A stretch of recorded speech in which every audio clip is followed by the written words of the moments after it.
Dad, आप ये क्या बोल रहे हैं? चुप रहो। सुनिए, बच्चा लात मार रहा है।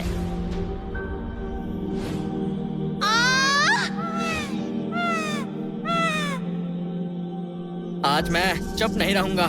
सारी जिंदगी आप सब बस जमीन जायदाद, नाम और शान, इन्हीं चीजों में उलझे रहे। 7 साल पहले कोडी सिर्फ 3 साल का था।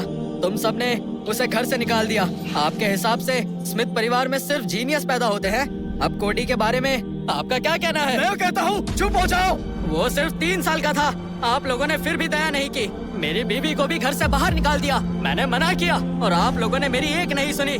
बस कहते रहे कि परिवार के भविष्य के बारे में सोचो। आखिर गूंगा बच्चा क्या ही कर लेगा। इन दोनों के जाने के बाद आपको पता भी नहीं मैंने अकेले जिंदगी कैसे गुजारी। कोडी की माँ ने उसे अकेले ही पाला। मैं उसके साथ नहीं था। बेचारी जिम्मेदारियां संभालते हुए खुद को नहीं संभाल पाई और इस दुनिया से चली गई। मैं उसे आखिरी बार देख भी नहीं पाया।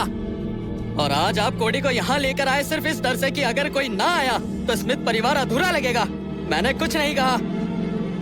सोचा कम से कम इसी बहाने मैं अपने बेटे के पास तो रहूंगा।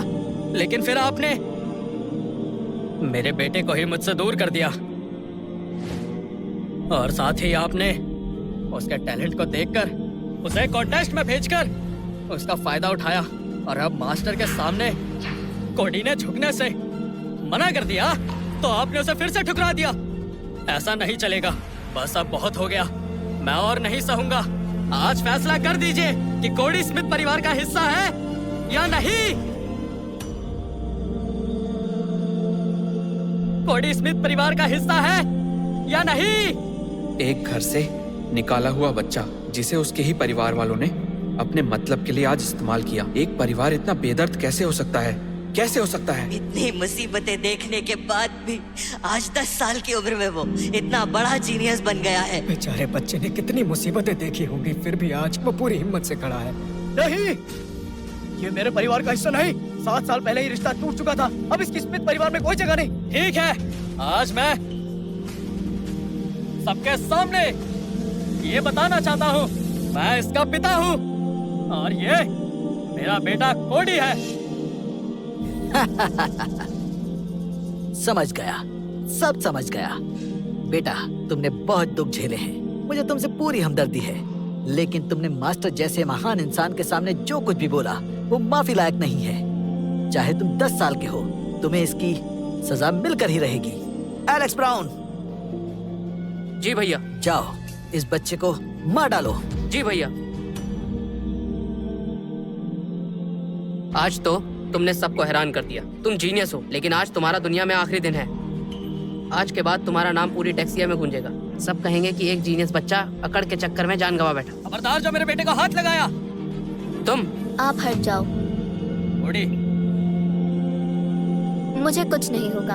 आपको फिक्र करने की जरूरत नहीं। मैंने आपको माफ किया। अब आप मेरी इस उंगली का कमाल देखना। आज इसी उंगली से तुम मरोगे। क्या कहा?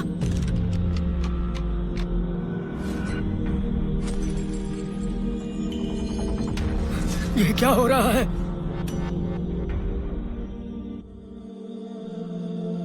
ये क्या? ये क्या है? बस एक उंगली से? ये कैसे हो सकता है? ये नामुमकिन है। हे भगवान, उसे मार डाला। शक्ति दो मुझे। मैंने इसे मारा नहीं, बस इसे आगे के सफर पर भेज दिया। स्वर्ग का रास्ता दिखाया है। कदमों में कमल। ये कोई साधारण बच्चा नहीं है। कौन है ये? 3 कमल के फूल। ये तो असली साधक है। क्या हुआ, चौंक गए?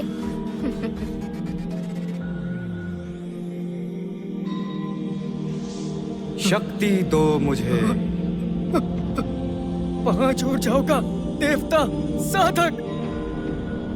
बचाओ, बचाओ मुझे। ये सब क्या है? बचाओ मुझे। इस दुनिया में सचमुच मौजूद है 5 ऊर्जाओं वाले जीवित देवता।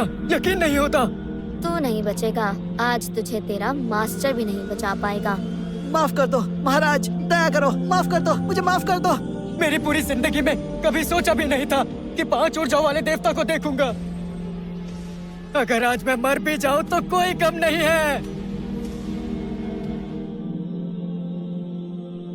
दया करो, मुझ पे दया करो, मैं हाथ जोड़ता हूँ। मुझे अपना शिष्य बना लीजिए, मैं आपका चेला बनना चाहता हूँ।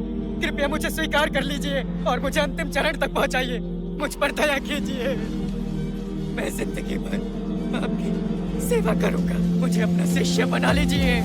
मैं विलियम जेन आपका शिष्य बनना चाहता तुम हूँ। इसके लायक नहीं, मुझे किसी को शिष्य नहीं बनाना। मैं सच में लायक नहीं हूँ। कोडी, मैं तुम्हारा चाचा हूँ। मैं चाची हूँ। दादाजी से गलती हो गई बेटा, माफ कर दो। ऐसे क्या देख रहे हैं? चलिए पापा। क्या कहा तुमने? चलिए पापा।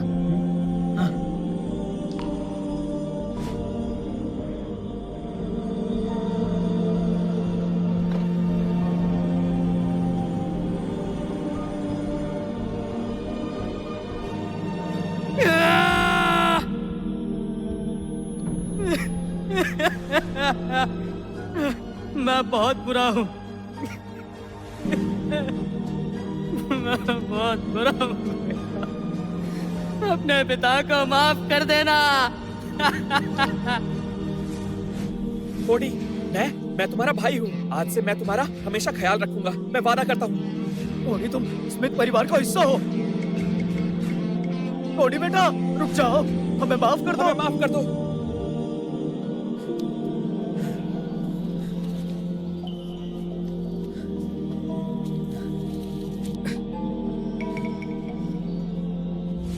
आखिर कहाँ पर है कब्र?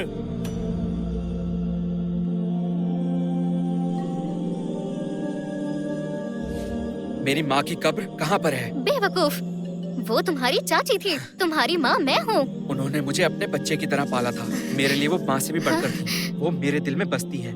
अगर उस समय थोड़ी भी अक्ल होती तो मैं दादाजी को उन्हें घर से निकालने नहीं देता। मुझे दोष मत दो, सब तुम्हारे डैड की वजह से हुआ है। इसने ही परिवार की प्रॉपर्टी नहीं बांटी थी। झूठ मत बोलिए। सच तो ये है तो आप कि इसका दोष मैं मुझे उसे क्यों दे कभी रहे नहीं हैं? निकालता। आप दोनों का क्या इरादा है? मैं ही तुम्हारी माँ हूँ। उसकी कब्र कहाँ है? कोडी ने हमें बताया ही नहीं। उसने कहा हम माफी के लायक नहीं हैं। इतनी दूर आए हैं तो माफी मांग कर जाएंगे। आप लोग लड़ाई बंद करके कब्र ढूंढने पर ध्यान दीजिए। 3 दिन से ढूंढ रहे हैं, अब वापस तो नहीं जाएंगे। वैसे भी मैंने कोडी को वादा किया है, उसकी माँ की कब्र पर जाकर अपने किए की माफी जरूर मांगूंगा।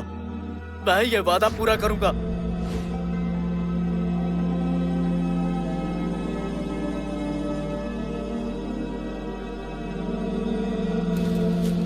और कितना चलना पड़ेगा? अगर हमें कब्र नहीं मिली तो कोडी मुझे कभी भी माफ नहीं करेगा। अब मैं क्या करूं? आप लोगों के कारण मेरी जिंदगी बर्बाद हो जाएगी। सब आप लोगों की गलती है। माँ, कहाँ है आपकी कब्र? मैं तुमसे माफी मांगता हूँ कि मैंने तुम्हारे साथ इतना बुरा किया। हमें माफ कर दीजिए, हमें माफ कर दीजिए।